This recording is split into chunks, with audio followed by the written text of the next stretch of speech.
Hello guys, so nasa Masakrat Erosin tayo and meron dito garden chart. Meron dito bukal. Ayan siya guys. O, diba sobrang ganda sis.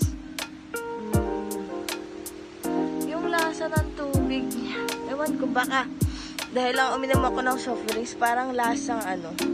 Basta parang may sparkle. Hindi siya yung parang soda na kumukulo pag binuksan mo. Ganun yung lasa niya. So, if bet nyo na rin dito sis, check on the year. Punta na kayo dito sa Erosin, Masakrat. Ayan siya. Ayan siya sis. And yung entrance dito pag adults, 20 pesos. Pag maliit yung cottage, 200. Pag mas malaki, mas mahal na sa 400 plus.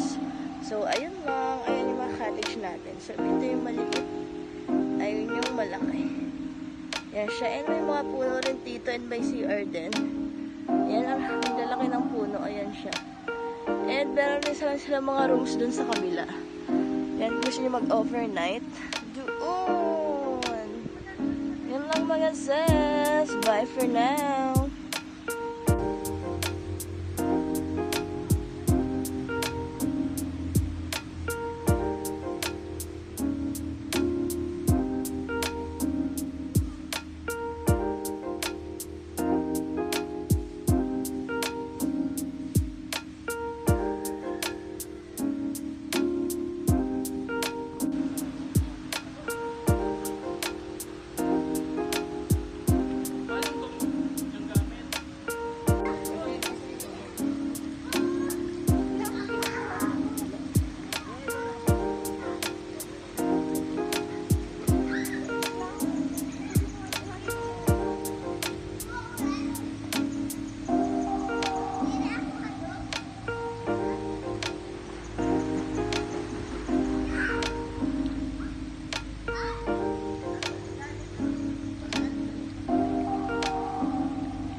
Mag-uploading ako dito ako sa gitna.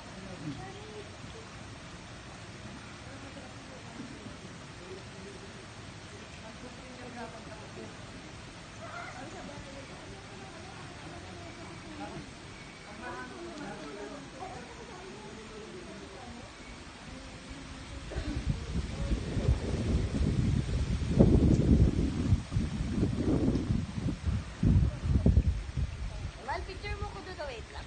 Ayaw mo mag-picture ko. Okay, Paul. Ayoko. May tubo kasi. Gusto ko yung natural lang.